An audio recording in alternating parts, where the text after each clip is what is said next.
He walked into his own restaurant like a stranger.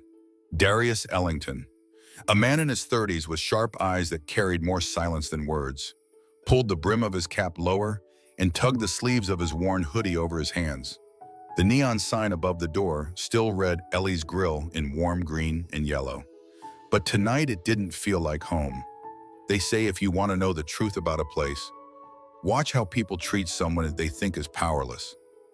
That thought burned in his chest as he pushed the door open. For a year, he had not sat at one of these tables as a customer. He was always in meetings with suppliers, chasing invoices, or working behind the scenes to keep the lights on. But whispers had reached him, anonymous reviews, loyal friends who quietly admitted the food was fine, but the heart was gone. And so he decided to do what most owners never dared. He dressed down to look like a drifter and stepped inside his own creation. Behind the counter stood Marina and Kendall, two young cashiers scrolling on their phones with half interest. When Darius approached, Marina rolled her eyes. She whispered to Kendall, not caring if the customer could hear, calling him another broke student wasting time. Their voices carried sharper when they laughed about the ghost owner who never showed his face. The one they claimed only cared about appearances, not about the people working here. Darius clenched his jaw. He was the man they mocked, the same man who had started a program to hire from shelters and halfway houses, to give people a chance after society abandoned them. Yet here, in the place named after his grandmother, the woman who raised him when his parents threw him out for being gay, his mission was reduced to a joke. Marina handed him a menu with no warmth. Kendall tapped the counter impatiently. Darius stared at the laminated page, but no appetite remained. He quietly canceled his order, leaving the slip untouched. To them, he was just another nameless face. But inside, a storm raged. He felt betrayed, not only by their words, but by his own absence. He had been gone too long. In his effort to grow the business, he had let the soul of Ellie's Grill slip away. As he walked out into the night, the cold air bit harder than usual. He thought of his grandmother, Ellie, who had once placed a steaming bowl of soup in his hands when he had nothing. She built a home with love, not money. He had tried to honor her by building a restaurant that offered the same. But now, looking back at the glowing sign, Darius wasn't sure if the name above the door meant anything anymore. And that was the hook pulling him deeper. If the heart of Ellie's Grill had truly died, then maybe it was his fault for letting go of the wheel. The decision was already made.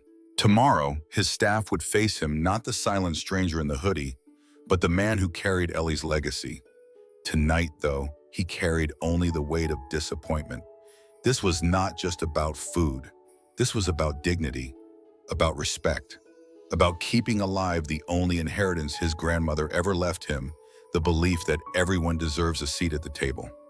Stay with heart stories, because what began as a night of hidden observation would soon turn into a revelation that shook the walls of Ellie's Grill and tested whether love and vision could still rebuild what cynicism had broken.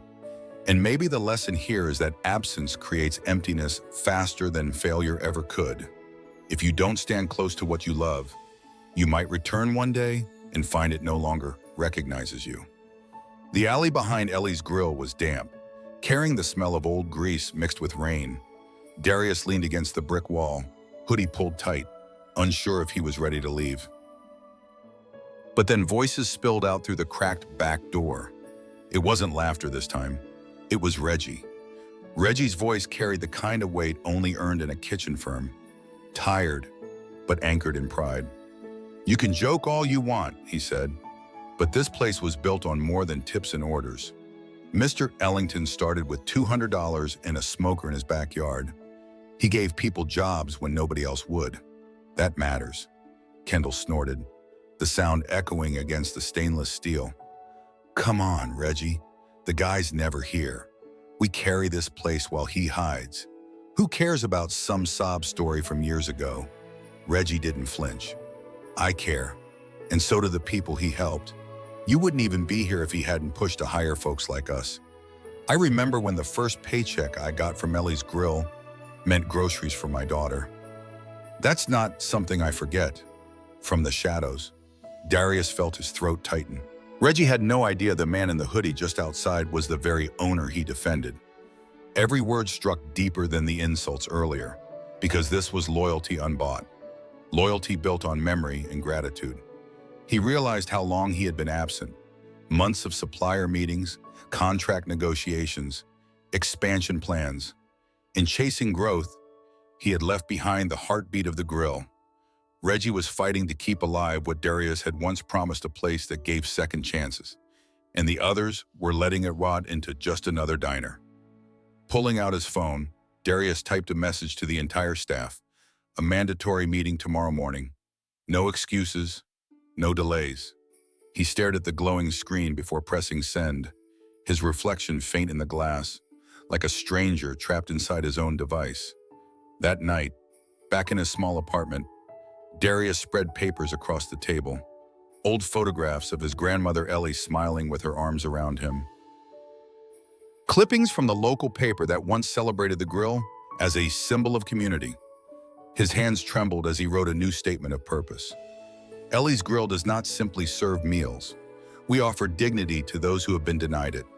We don't just plate food, we plate opportunity, kindness, and respect. If this spirit dies, the name Ellie's dies with it. The pen dug deep into the paper, carving the words like a vow. He read them aloud once, twice, letting the cadence roll through the silence of his room. Tomorrow, his employees would hear them. Tomorrow, they would choose if they belonged to this mission, or if Ellie's Grill would move on without them. In the quiet that followed, Darius thought again of his grandmother.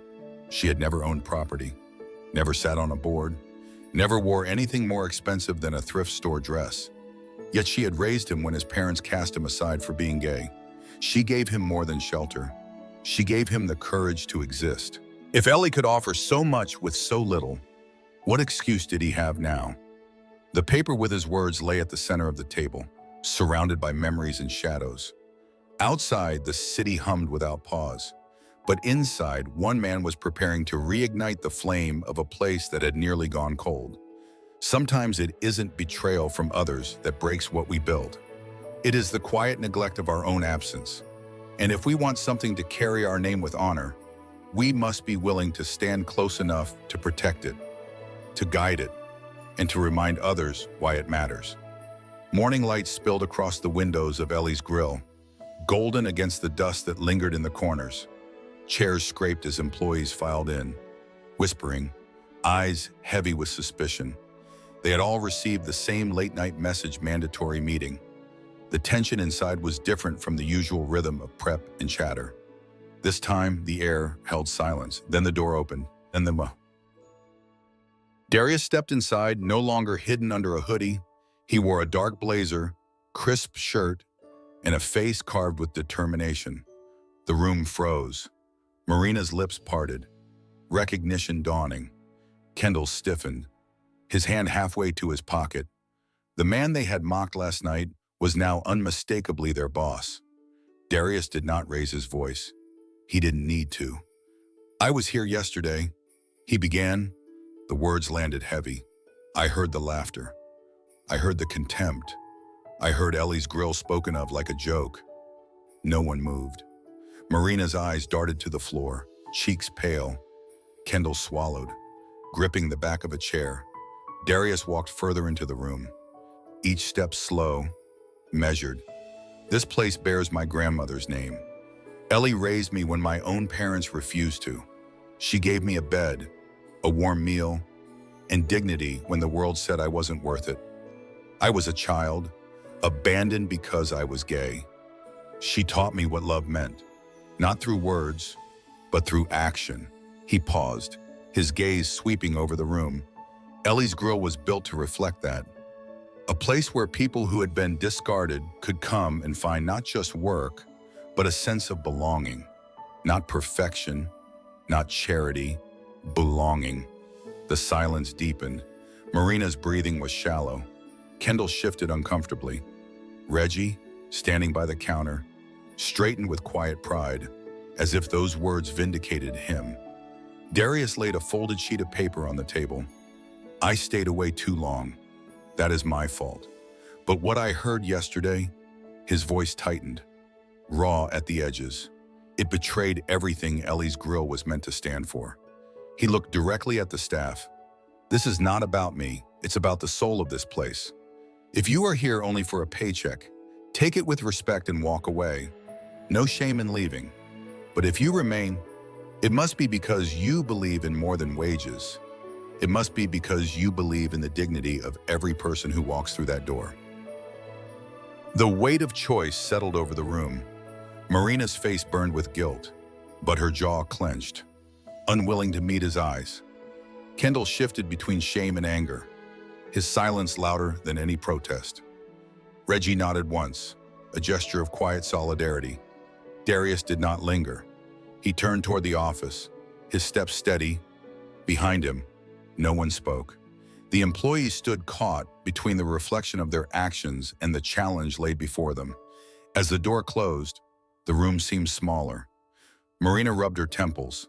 Kendall kicked at the floor. Reggie exhaled deeply. The revelation had left them stripped of excuses. They could no longer hide behind the idea of an absent owner. The owner had stood before them, with scars and truth laid bare. And in that silence, a seed of change pressed into the soil. Not from fear of losing a job, but from realizing that every careless word had weight. That dignity, once mocked, was fragile and once restored. It demanded to be honored. Sometimes it takes being confronted by the very truth we tried to deny to realize that work is never just labor. It is an extension of what we choose to value. And if respect is not woven into it, then even the busiest restaurant can feel empty. The lunch rush began with the restless hum of voices and the clatter of silverware against plates. Ellie's grill filled faster than it had in weeks. Every booth claimed. The counter lined with customers tapping their menus. The test had arrived. Though none of the staff had been told it was one, the bell above the door chimed. A boy in a faded hoodie stepped cautiously into the crowd. Isaiah. His hands were tucked into his sleeves, his posture small, his eyes scanning for a place to sit where he wouldn't be noticed. He had only recently been welcomed into the program Darius built for LGBT youth coming from shelters, and the weight of being different still bent his shoulders. The room quieted only for a heartbeat before resuming its rhythm. At the register, Marina stiffened, then forced a smile. It wasn't practiced perfection, but it wasn't disdain either. She asked for his order without rolling her eyes, sliding the menu across the counter with careful politeness. For someone like her, who had once sneered openly, that small gesture was a battle in itself. Reggie stepped from the kitchen, apron dusted with flour, and extended a hand. Isaiah looked up in surprise, the corners of his mouth twitching as he shook it. Reggie didn't ask where he came from, didn't ask why he was alone. He simply greeted him as though he belonged there. The boy's shoulders loosened, and for the first time since he entered, his eyes stopped darting toward the floor. Kendall, who had once muttered about the ghost boss and played games on his phone, now moved briskly between tables. His hands carried trays, his steps quick but deliberate. He stopped near Isaiah's table, gathering dishes with unusual precision. There was no smirk, no lazy shrug, only the quiet determination of someone trying to prove they were worth a second chance. The grill buzzed with something more than the scent of food.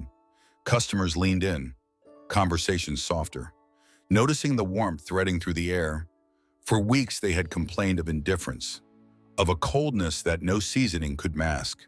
Today, laughter trickled back into the room, hesitant but real. When the afternoon lights slanted through the blinds, the moment of decision arrived. Papers lay on the counter forms that asked one simple question: do you stay or do you walk away? The signatures that followed were more than ink. They were confessions. Marina held the pen longest, her face tight. She finally pressed it to paper, not to sign in, but to sign out. She whispered that she was leaving, the honesty raw, the choice final. No drama, just a quiet truth: she did not belong here. Kendall signed differently. His hands shook as he wrote his name, committing to remain. He looked at Darius once, then away. the words he could not speak hanging in the air like unfinished notes. His choice was not redemption, not yet, but it was a start. By evening, the grill felt less like a battlefield and more like what it once had been, a place of welcome. The staff, though smaller, worked with intent. Isaiah ate his meal slowly, savoring not only the food but the rare absence of judgment. In that single day, the spirit of Ellie's grill showed signs of breathing again, not through speeches or punishments, but through action, through the way one person greeted another, the way a table was cleaned with care, the way a nervous boy was allowed to feel human. Change does not come with thunder. It arrives in quiet choices, in the shift of a smile that once was a sneer, in the steadiness of hands that once trembled with apathy. And the truth settled softly. Respect is not proven in what we claim to believe, but in how we treat the most fragile among us when no one is watching. A week passed, and Ellie's grill no longer sounded hollow. The clang of pots mixed with bursts of laughter, and the line at the register grew longer each day. Customers whispered about the change, about how the staff seemed warmer, about how the food somehow tasted richer when it was served with kindness. Word spread, and the restaurant that had felt lifeless only days before began to breathe again. Darius walked the floor quietly, greeting regulars, wiping down a counter, watching the staff move with a rhythm that honored the mission he had written down in the solitude of his apartment. For the first time in months, he saw his grandmother's name shining above the door and believed it still carried the soul she had given him. That evening, as the last chairs were stacked and the neon sign dimmed, the door opened once more. Isaiah stepped inside, the same faded hoodie wrapped around him, though he carried himself differently now. He held an envelope in his hand, nervous but determined. "Mr. Ellington," he began, his voice small but steady. "I found this in the files at the shelter. They said it belonged to me, but I think it might belong to you too." He handed over a photograph. The edges were worn, the colors faded, but the image was unmistakable. A woman with kind eyes, arms cradling a small child. Darius's breath caught. It was Ellie, his grandmother, smiling the way only she could, holding a toddler with soft curls and wide, uncertain eyes. "That's me," Isaiah whispered. "They told me I stayed with a foster guardian for a little while, but I never knew who. I guess it was her." The room tilted for Darius. Memories of his grandmother's gentle hands, her insistence that every child deserved love, flooded back. She had once spoken of caring for a boy who was taken away too soon, her eyes clouding with sadness she rarely showed. Now, standing before him, was that boy grown, scarred, searching. Darius's throat tightened, and for a moment he could not speak. He placed his hand over the photograph, then over Isaiah's shoulder. The circle was complete. The grill had not only found its heart again, it had returned a piece of Ellie's legacy that had been lost for years. Ellie's grill was no longer just a restaurant. It had become what she had always intended: a refuge, a family stitched together from the discarded and the forgotten, proving that love creates bloodlines stronger than any birth certificate. The lights clicked off one by one, leaving only the glow of the photograph resting on the wall. And in that quiet, Darius realized the truest inheritance Ellie had left behind was not her recipes or her smile. It was the unshakable belief that no one should ever be left without a place to belong. If you had been in that room, holding that photograph, what would you have felt? Destiny, coincidence, or something greater? Tell us in the comments, because your thoughts matter here. And don't forget, subscribe to Heart Stories for more stories that will move your heart, challenge your perspective, and remind you that family can be found in the most unexpected places.